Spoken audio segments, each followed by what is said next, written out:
The title of the book, Lift as You Rise, it's an African adage.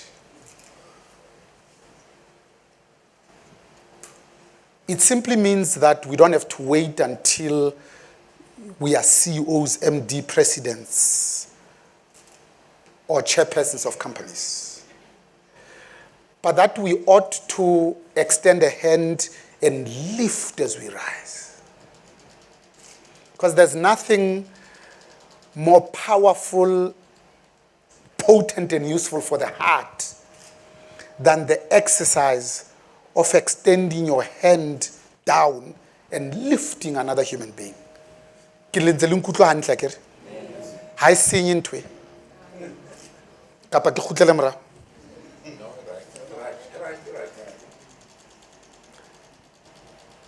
This adage says, let's acknowledge the work of helping others, because when you help others, you are completing God's work. Yeah. Right. Yes. Correct. Yes. It also acknowledges the fact that in the 70s, during the time of black teacher exodus, in protest against the introduction of Bantu education, and in particular Afrikaans as a medium of instruction, they coined the phrase, each one teach one, because they genuinely cared about the education of an African child.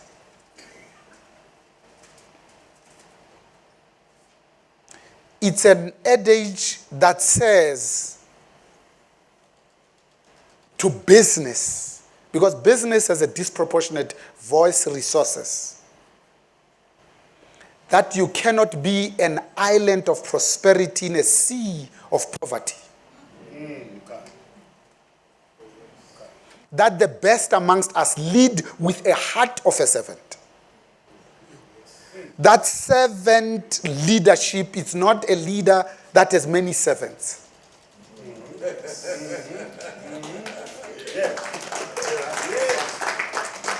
It also acknowledges that we are a people with great natural endowments. That if it is to be, then it is up to us. Maya Angelou says, when you have an opportunity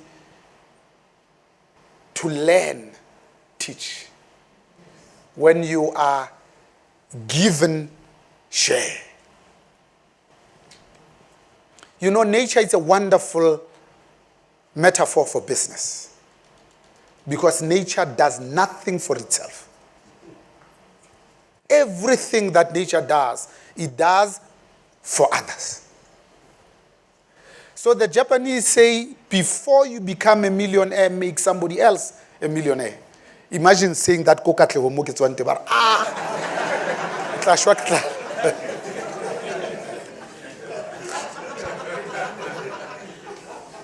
That's why the rivers don't drink their own water.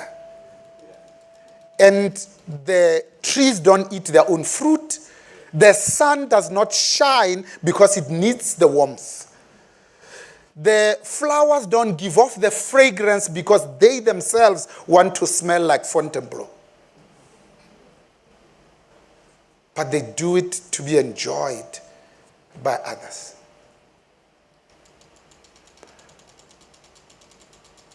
Therefore, it behooves every single solitary one of us that when we have the opportunity, the gift,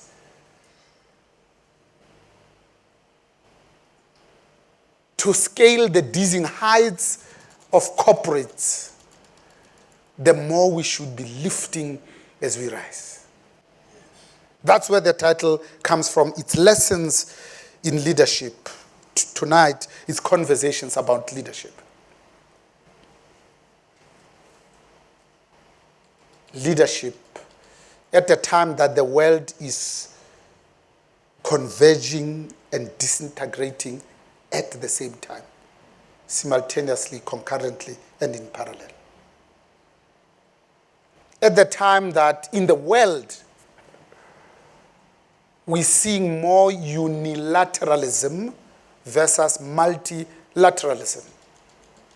When people who are supposed to be our leaders are concerned about national issues, not about global issues. Concerned about personal safety, not the well-being of the world. Concerned about closing their own borders in an environment where globalization is not only a reality, but it's fast changing, and our strategic response should be how do we add to this rather than detract from it. Leadership. At the time that the world has many leaders, and yet this notion of leadership is very scarce. The same way that you can be a part of the elite like we are because we earn more than $2 a day, but without being elitist. Because the other one, it's a choice, it's a deportment, it's how you show up. The former says, I acknowledge, I celebrate, palette, highlight the fact that I've been blessed. How do I honor that blessing? By lifting others.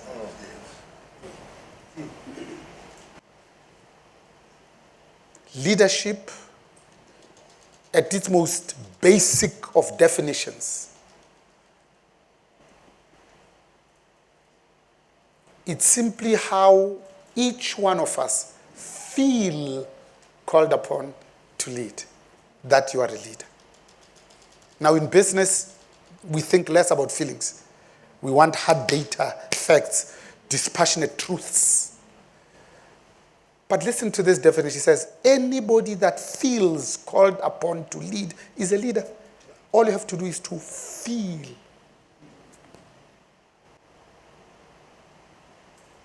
Therefore, a helper, a bus driver, is a leader. It does not depend on your title or the C-suite or your vocation or what you do. It's what you hold near and dear in your head, but most importantly, in the centerpiece of your heart. It needs three things for it to manifest. Some sort of a compelling vision, so that tomorrow on a composite basis is substantially better than today. People slit their wrists when they feel that they've reached a dead end, that tomorrow can't possibly be better than the pain I'm feeling today. But leaders are dealers in hope. Our job is to say, it doesn't matter how hard it is. Tomorrow is a new day. It has to be better than today.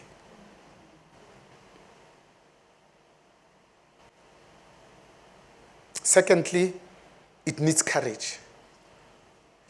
I've never seen a leader who's a coward.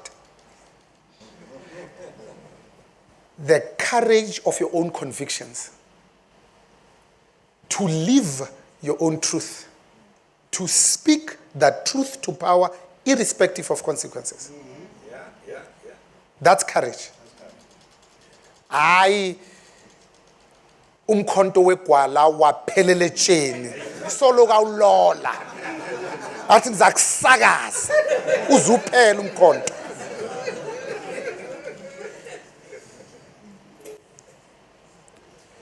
Courage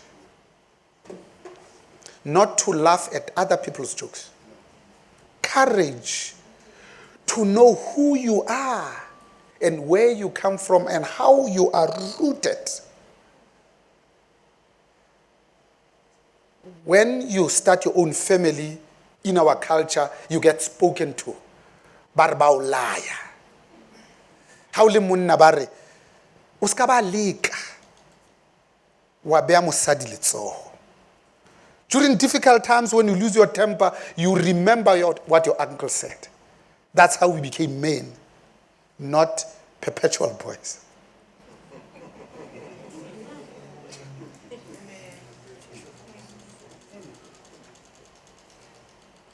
And they say, no matter what you do, make sure that you look after your significant other. Akere ba o laya. Le bomme ba ba laya. So when you engage, interact, and interface with other people in the world of work, and you look around and say, nobody knows who I am and where I come from, you remember that I carry a name, and that name I shall not deface, devalue, and I shall not embarrass the lineage I come from. That's why you say a Mohale does not behave this way. And it's a conversation you have with the self.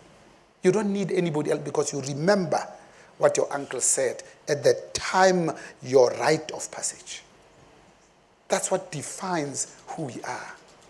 That is the courage of our convictions. That if your friends are going that way, ba reka dikusheshe, ba spina fela ntle le lebaka. And you remember that I chose, like Bonang, to get married at 17. I've got another human being that I'm now responsible for. I can't just disappear. I need to be accountable to myself, first and foremost, and explain to the other so that you don't get worried. To say, don't worry, honey, ke satswa, so that they don't have to worry. Because you genuinely care. That to me is courage. Courage to say, but I'll drive around in a 40 Yaris when they're driving the BMW 318i's because, you know what, I have bought a house and I'm servicing a bond.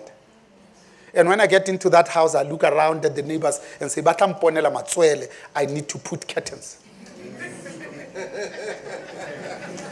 And that weekend, you say, my Mohale Mohahadi are coming to visit. Ba dula kai, I need to buy a bench. Look at how focused your life is. That is courage. And you don't have to explain this to your friends. You are at peace with your Toyota Yaris. Because you're competing only with yourself.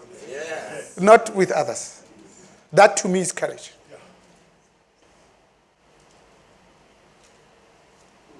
Courage when we're in the presence of the branch of the ANC. Yeah. And they're talking about how we are going to buy votes on the 8th of May, 2019. Yeah. You say, this is not the South Africa of Rolihlahla Nelson Mandela's dreams. Yeah. This is not the future that we prayed for. This is not what our aunts and uncles, nieces and nephews paid the supreme sacrifice for. We struggled for something bigger, much more profound than just having things. And you choose not to partake and therefore not to participate. That's courage. The last one, it's about integrity. This is the one that's less sexy. Because when I was your friend, who talks about integrity? But integrity is wholesomeness. So that what you think, say, and do, it's one and the same thing. You don't show up differently. That what people see, it's what they get. They don't have to second guess you. That you are the same Bonang at home, that is the same Bonang in the society where you grew up, Bariki wana Mohale. Wampi. And it's the same Bonang that they see at work. There's no facade. There's no mask that you put up. Because you are what you are. And you are proud of who you are. You don't wish to be anybody else. In a world where people are telling us how presentable should look like. Where we have become spectators of our own lived experiences.